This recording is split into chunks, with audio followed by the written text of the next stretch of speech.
네, 유다 왕 아사 왕에 대한 내용입니다. 그는 아버지 아비야의 뒤를 이어서 유다를 다스렸습니다. 14장 1절을 보면 아사 왕의 통치 초기 10년간에 이 유다 땅에 평안을 주셨다고 기록합니다. 이 시기에 그가 선과 정의를 행했다고 기록합니다. 그리고 무엇보다도 이방 제산과 산당을 없앴습니다. 주상을 깨뜨리고 아세라상을 찍었다고 기록합니다. 유다 백성들이 하나님을 찾게 만들었습니다. 하나님의 율법과 명령을 행하게 했습니다. 이렇게 아사왕을 볼 때 지도자 한 사람이 얼마나 중요한지 다시금 생각하게 됩니다.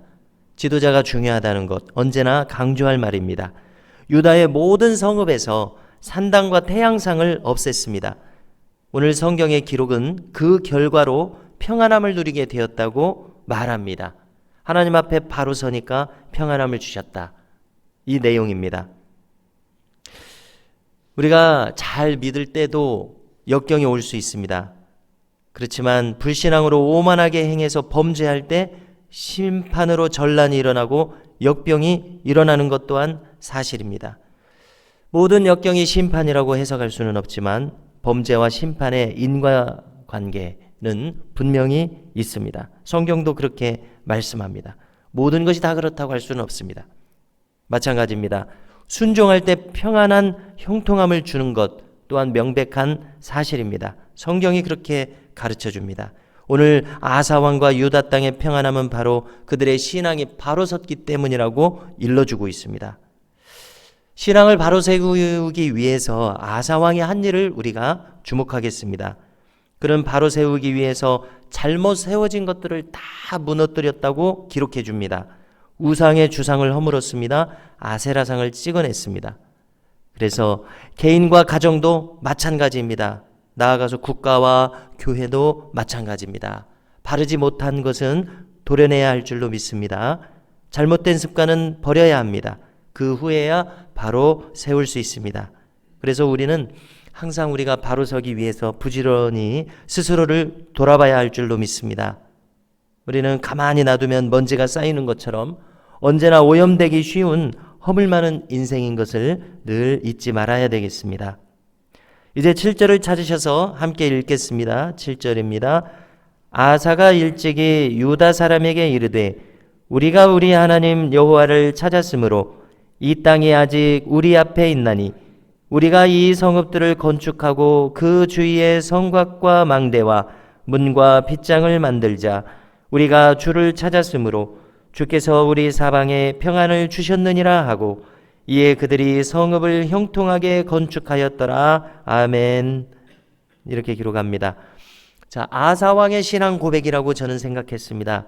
사람은 누구나 자기 나름의 신앙 고백이 있지 않습니까? 자기에게만 있는 고유한 인생에 그 흘러온 궤적이 있기 때문에 그렇습니다. 아사왕은 오늘 어떻게 말합니까? 자기들이 하나님을 찾았기 때문에 이 땅이 아직 유지되고 있다고 이렇게 고백합니다. 자, 북왕국하고는 이제 전쟁이 있었습니다. 어제 본문처럼요. 또 남으로는 애굽의 위협이 있었습니다. 북왕국하고는 80만 대 40만 명의 수적 열세로 아버지 아비야 왕 때 전쟁이 벌어졌음에도 불구하고 하나님께서 이기게 하셨습니다. 하지만 그 선왕인 르호보암 왕 때는 애굽에게 예루살렘까지 점령당한 또 쓰라린 경험이 있었습니다. 그렇기 때문에 북으로 남으로 이렇게 전란의 위협이 늘 있는 상황 가운데서 자기들이 주님을 찾았기 때문에 사방에 평안을 주셨다. 이 고백은 자기들의 인생에서 생생하게 살아있는 고백입니다. 자, 그리고 방금 읽은 7절에서 우리가 또 한 가지 주목할 것이 있습니다. 하나님께서 평안을 주셨다고 해서 만사가 저절로 그냥 이루어지는 것은 아니라는 점입니다. 그들은 어떻게 했습니까? 가만히 있지 않았습니다. 성읍을 건축했습니다. 성곽을 쌓았습니다. 망대를 만들었습니다. 문과 문빗장을 만들었습니다. 그야말로 인간이 해야 할 바 최선의 노력을 다한 것을 알 수 있습니다. 우리말에도 친인사 대천명이라는 말이 있습니다. 할 일을 다 하고 하늘의 뜻을 기다린다는 뜻이었죠. 그리고 서양 속담에서도 하늘은 스스로 돕는 자를 돕는다는 말이 있습니다. 다 성경에서 기초에서 나온 말이라고 생각합니다. 최선을 다해서 방비를 했습니다. 우리도 마찬가지입니다. 하나님께서 은혜를 주셔서 우리를 도와주시는 일은 하나님께서 하나님의 은혜대로 뜻대로 하시는 일입니다.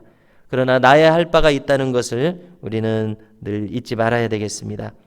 가만히 감이 떨어지도록 기다리고 아무 일도 하지 않는 것은 옳지 않습니다. 나무라도 흔들어야 되고 새총이라도 쏴서 감이 떨어질 여건을 만드는 것이 우리의 몫이라는 것을 알아야 됩니다. 그래서 아사 왕이 마련한 군대가 있습니다. 창병이 30만 명이고 궁병이 28만 명입니다.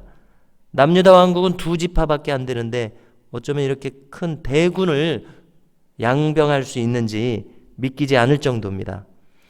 전란이 없다면 얼마나 좋겠습니까?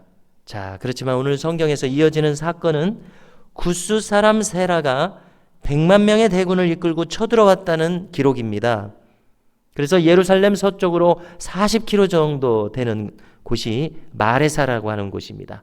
그 골짜기가 전장터가 되었습니다. 참 신기하게 생각되는 것은 이스라엘의 남쪽에는 애굽이 있는데 그 더 남쪽에 구스가 있지 않습니까? 근데 구스가 이렇게 100만 대군이나 되는 수많은 군사를 이끌고 어떻게 쳐들어왔는지 신기할 정도입니다. 자, 우리가 11절을 보니까 아사가 하나님께 부르짖습니다. 강한 자와 약한 자 사이에는 주밖에 도와줄 자가 없다고 그는 기도했습니다. 주님의 도우심을 간구합니다. 자, 놀랍게도 이 기도대로 하나님께서 도우십니다.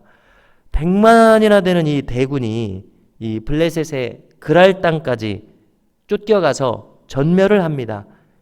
정말 믿기지 않는 대승을 거두었습니다. 자, 숫자를 세어보면 100만 명 대 60만 명의 전쟁이었습니다. 40만 명이나 차이가 나는 큰 열세였습니다. 그러나 하나님께서 이 기도를 들어주셨고 하나님께서 도우시니까 이런 큰 열세 속에서도 이길 수가 있었습니다. 여기서도 중요한 것은 무엇입니까? 아사 왕이 항상 이렇게 겸손히 하나님을 의지했다는 사실입니다. 전쟁은 이길 수도 있고 질 수도 있을 것입니다. 하나님을 의지해서도 혹 졌을는지도 모릅니다. 그러나 무엇이 중요합니까? 그가 하나님을 의지했다는 사실이 중요한 것입니다. 가만히 보니까 아사 왕은 이렇게 늘 하나님을 의지하는 믿음을 보여주고 있습니다. 하나님을 의지하는 것이 여기에 기록되어 있으니까 쉬운 것처럼 보이지만 가만히 한번 생각해 보십시오. 어떤 사람의 인생에 있어서 하나님을 그가 평생 의지한다고 하는 것은 기적과 같이 놀라운 하나님의 은혜인 것을 우리가 알 수가 있습니다. 항상 하나님을 의지하겠다는 한 뜻을 세운 인물처럼 보입니다. 마치 다니엘과 세 친구들이 이방 나라에 끌려와서 자기들 평생 믿음을 지키겠다는 한 뜻을 세웠다고 기록되어 있는 것처럼 아사 왕도 한 뜻을 세운 인물처럼 오늘 말씀에서 우리가 읽을 수가 있습니다.